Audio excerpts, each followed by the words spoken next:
Hello বন্ধুরা, সকলে কেমন আছো? আশা করছি ভালো আছো এবং সুস্থ আছো। আমিও ভালো আছি। আজকে তোমাদের সামনে ভারতের যে সকল ক্রিকেটার অর্জুন পুরস্কার পেয়েছেন তাদের তালিকাটি আজ আলোচনা করব।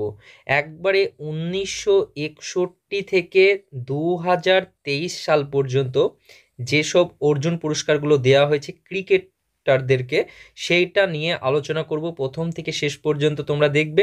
আর এই পিডিএফটি তোমরা এআর একাডেমি 13 টেলিগ্রাম গ্রুপে পেয়ে যাবে।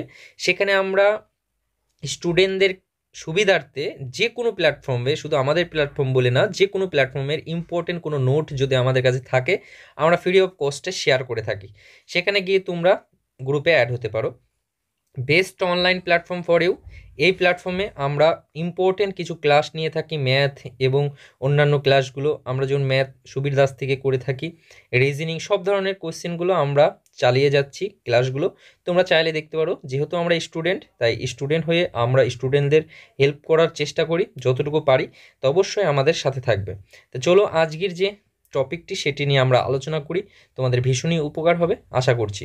এখান থেকে একটা কোশ্চেন আসার ভীষণই মানে চান্স আছে, কারণ 2023-এ আমরা দেখলাম বিশ্বকাপ ক্রিকেট খেলা হলো এবং এখান থেকে আমাদের কিন্তু কোশ্চেন তুলবেই একটা না একটা। তোমরা স্ট্যাটিক কারেন্ট অ্যাফেয়ার্স হিসাবে এটা পড়ে রাখবে, বোঝা গেল? তো একবার করে চোখ বুলিয়ে নাও, কিছু অল্প টাইমের মধ্যেই তোমাদের রিভিশন হয়ে যাবে এবং এটা পিডিএফটি সংগ্রহ করে রাখবে। দেখো, 1961 সালে প্রথম যখন পেয়েছিল ক্রিকেট খেলার অর্জুন পুরস্কার, তাই ক্রিকেট খেলা অর্জুন পুরস্কার 1961 সালে সেলিম দুররানি প্রথম কিন্তু পেয়েছিল, বোঝা গেল? তারপরে আসবে 1964। 1964-তে মনসুর আলী খান পৌতুদি পেয়েছিল 1964-তে। তারপরে আমরা দেখব 1965। 1965-তে পেয়েছিল বিজয় মাঞ্জরেকর, তিনি কিন্তু 1965-তে পেয়েছিল। তারপরে দেখব 1965-র পর 1966 সালে দেওয়া হয়েছিল চাঁদু বোর্ডে, কিন্তু 1966 সালে পেয়েছিল অর্জুন পুরস্কার। এরপরে আমরা দেখব 1967 সালে অর্জুন পুরস্কার পেয়েছিল অজিত ওয়াদেকর, কিন্তু 1967 সালে পেয়েছিল। নেক্সট দেখো, 1968 সালে ইরাপল্লী অন্তরাও শ্রীনিবাস, ইনি কিন্তু পেয়েছিলেন, বোঝা গেল? এরপরে আমরা দেখব 1969 সালে অর্জুন পুরস্কার বিশং সিং দেবী কিন্তু অর্জুন পুরস্কার পেয়েছিল। এরপরে দেখব 1970 সালে দিলীপ সরদেশাই। 1971-এ শ্রীনিবাস রাঘবন এবং ভেক্টর রাঘবন কিন্তু পেয়েছিল। এরপরে আমরা নেক্সট 1972 সালে কে পেয়েছিল? ভাগবত শ্রুভামন্য, চন্দ্রশেখর এবং একনাথ শলকর। ওকে, চলো পরেরটা দেখো। 1975 সালে কে পেয়েছিল? সুনীল গাভাস্কার কিন্তু পেয়েছিল অর্জুন পুরস্কার। তারপরে দেখব আমরা অর্জুন পুরস্কার 1976 সালে কে পেয়েছিল? 1976 সালে শান্ত রঙ্গস্বামী। ওকে, শান্ত রঙ্গস্বামী। 1977 থেকে 1978-এ গুন্ডপ্পা বিশ্বনাথ কিন্তু অর্জুন পুরস্কার পেয়েছিল। 1979 থেকে 80-তে কপিল দেব কিন্তু অর্জুন পুরস্কার পেয়েছিল। 1980 থেকে 81-তে কে পেয়েছিল? চেতন চৌহান এবং সৈয়দ কিরমানি কিন্তু পেয়েছিল। ওকে, 1981-তে কে পেয়েছিল? দিলীপ ভেঙ্গ সরকার কিন্তু পেয়েছিল। এবার দেখো 1982 সালে অর্জুন পুরস্কার কে পেয়েছিল?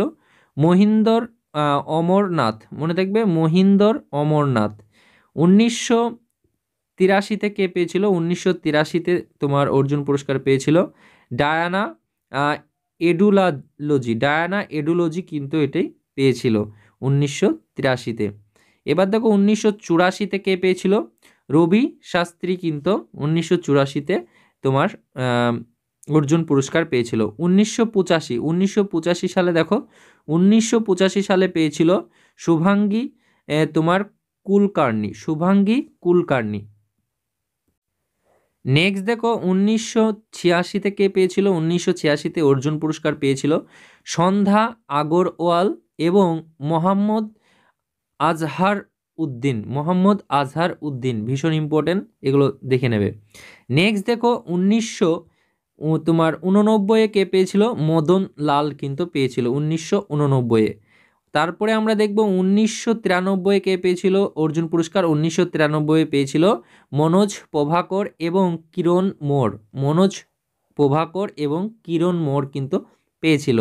1994-এ কে পেয়েছিল, সচিন টেন্ডুলকার কিন্তু 1994-এ পেয়েছিল, ভীষণ ইম্পর্টেন্ট, হ্যাঁ এটা 1994-এ পেয়েছিল, কে পেয়েছিল, সচিন টেন্ডুলকার। নেক্সট দেখো 1995 কে পেয়েছিল, অনিল কুম্বলে, ওকে কুম্বলে কিন্তু পেয়েছিল, অনিল কুম্বলে। তারপর দেখো 1996-এ জাভা গোল শ্রীনাথ কিন্তু 1996 সালে অর্জুন পুরস্কার পেয়েছিল। তারপরে নেক্সট দেখো 1997, ভীষণ ইম্পর্টেন্ট, 1997-টা সৌরভ গাঙ্গুলি পেয়েছিল 1997, এটা কিন্তু ভীষণ ইম্পর্টেন্ট, বোঝা গেল। 1997-এ কিন্তু সৌরভ গাঙ্গুলি এবং অজয় জাদেজা কিন্তু পেয়েছিল, আর সৌরভ গাঙ্গুলি, এটা ভীষণ ইম্পর্টেন্ট, সৌরভ গাঙ্গুলি পেয়েছিল 1997, মনে থাকবে 1997 সালে অর্জুন পুরস্কার পেয়েছিল। নেক্সট দেখো 1998-এ রাহুল দ্রাবিড় এবং নয়ন মুঙ্গিয়া কিন্তু 1998-এ অর্জুন পুরস্কার পেয়েছিল। এরপরে 98-এর পর আমরা একবারে 2000-এ চলে আসবো। 2000 সালে কে পেয়েছিল, তোমার ভেঙ্কটেশ প্রসাদ কিন্তু পেয়েছিল অর্জুন পুরস্কার 2000-এ, ভেঙ্কটেশ ও প্রসাদ, বোঝা গেল। 2001-এ দেখো 2001-এ কি হয়েছিল, ভিভিএস লক্ষণ কিন্তু তোমার 2001-এ পেয়েছিল, 2001-এ। 2002-এ কে পেয়েছিল অর্জুন পুরস্কার, 2002 সালে বীরেন্দ্র সেবাক কিন্তু 2002-এ অর্জুন পুরস্কার পেয়েছিল। নেক্সট দেখো 2003, এগুলোকে একবার করে চোখ বুলিয়ে নাও, আশা করছি মনে থাকবে, দুটো একটা আসার চান্স আছে এগুলো থেকে কোশ্চেন। 2003-এ হচ্ছে মিতালি রাজ এবং তোমার হরভজন সিং, ওকে। 2005-এ কে পেয়েছিল, দেখো 2005-এ পেয়েছিল অঞ্জু জৈন 2005-এ পেয়েছিল। 2006-এ অঞ্জুম চোপড়া, মনে থাকবে, অঞ্জুম চোপড়া কিন্তু পেয়েছিল 2006-এ। 2009-এ অর্জুন পুরস্কার কে পেয়েছিল, গৌতম গম্ভীর কিন্তু 2009-এ পেয়েছিল, এটাও ভীষণ ইম্পর্টেন্ট, ওকে। গৌতম গম্ভীর কত সালে পেয়েছিল, 2009 সালে অর্জুন পুরস্কার পেয়েছিল।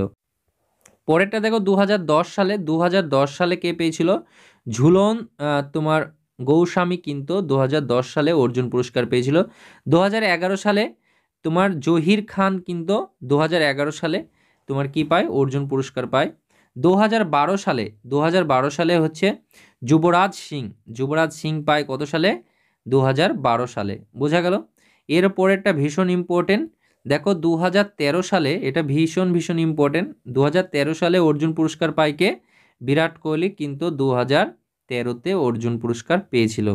2014 দেখো 2014-তে রবিচন্দ্রন তোমার অশ্বিন কিন্তু তোমার পেয়েছে কি, 2014 সালে অর্জুন পুরস্কার। এবার দেখো রোহিত শর্মা, ভীষণ ইম্পর্টেন্ট, রোহিত শর্মা পেয়েছিল 2015-তে, রোহিত শর্মা কিন্তু পেয়েছিল, এটাও ভীষণ ইম্পর্টেন্ট, বোঝা গেল।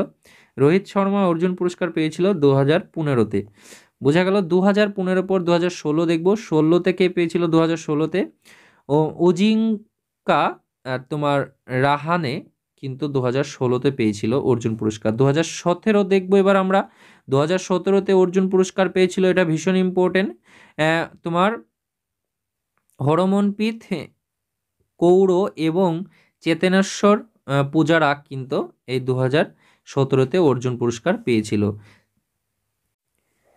নেক্সট দেখো 2018-তে তোমার স্মৃতি মান্ধানা কিন্তু এটা তোমার কি পেয়েছিল, অর্জুন পুরস্কার পেয়েছিল।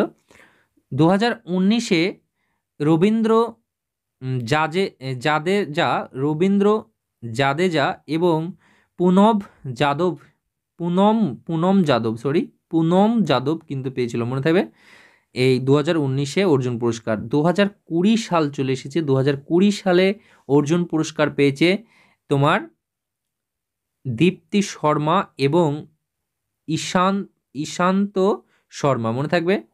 দীপ্তি শর্মা এবং ঈশান্ত শর্মা 2020 সালে কিন্তু অর্জুন পুরস্কার পেয়েছিল। এবার আসবো 2021 সালে অর্জুন পুরস্কার কে পেয়েছিল। 2021 সালে তোমার পেয়েছে শিখর ধাওয়ান। শিখর ধাওয়ান 2021 সালে পেয়েছে। এটা ভীষণ ভীষণ ইম্পর্টেন্ট। আর সব থেকে ইম্পর্টেন্ট যেটা পরীক্ষায় আসার মতো, সেটা হচ্ছে 2023 কে পেল মোহাম্মদ শামি। মোহাম্মদ শামি 2023-এ তোমার অর্জুন পুরস্কার পেল। এটা কিন্তু পরীক্ষায় আসা খুব চান্স আছে, তোমরা এটাকে মনে রাখবে। 2023-এ মোহাম্মদ শামি তোমার কি পেল, অর্জুন পুরস্কার পেল। বারবার বলছি, অর্জুন পুরস্কার মোহাম্মদ শামি 2023-এ পেল। এইটা কিন্তু আসার চান্স আছে, কিন্তু অনেকে এটা কারেন্ট অ্যাফেয়ার্স হিসেবে পড়ছে, তোমার স্ট্যাটিক কারেন্ট অ্যাফেয়ার্স। মোহাম্মদ শামি এটাকে তো আমরা জেনে রাখবোই, এছাড়াও ইম্পর্টেন্ট যে নামগুলো আমি স্টার মেরে রাখলাম সেগুলোকে মনে রাখবো, কারণ এই রিলেটিভ ধরে কিন্তু আগের তোমার অর্জুন পুরস্কার যারা পেয়েছে তাদেরকে দিয়ে দিতে পারে। বোঝা গেল? আজকে এতটুকুই ছিল। জানি অনেকের এই ক্লাসটা বোরিং লাগবে, যারা লাস্ট পর্যন্ত এসেছো একবার করে চোখ বুলে নিয়েছো তাদেরকে বলবো অসংখ্য ধন্যবাদ। তোমরা চেষ্টা করো, দেখো সাকসেস অবশ্যই পাবে। চেষ্টা কজন করে, সবাই তো চেষ্টা করতে পারে না বা করে না, তাই না? সবাই যদি করতো তাহলে ভাবো কীরকম কম্পিটিশন হতো। কত লাখ ছেলে পরীক্ষা দেয়, তার মধ্যে বুঝতে পারছো কম্পিটিশন খুব অল্পজনই করে বা পড়াশোনা খুব অল্পজনই করে। তোমরা লেগে থাকো, দেখো ঠিক একদিন হবে। হাল ছেড়ো না, এইসব ছোটোখাটো জিনিসগুলোকে ছেড়ে যেও না, এগুলোকে যেটাই সামনে আসবে সেটাকেই জেনে রাখতে হবে, আমি বলবো। থ্যাংক ইউ ফর ওয়াচিং, সবাই ভালো থেকো। নেক্সট ক্লাসে তোমাদের সাথে দেখা হবে। ঠিকমতো ক্লাস আমরা দিতে পারছি না, নিজেদের পড়াও থাকছে, বুঝতে পারছো। চলো, চেষ্টা করছি।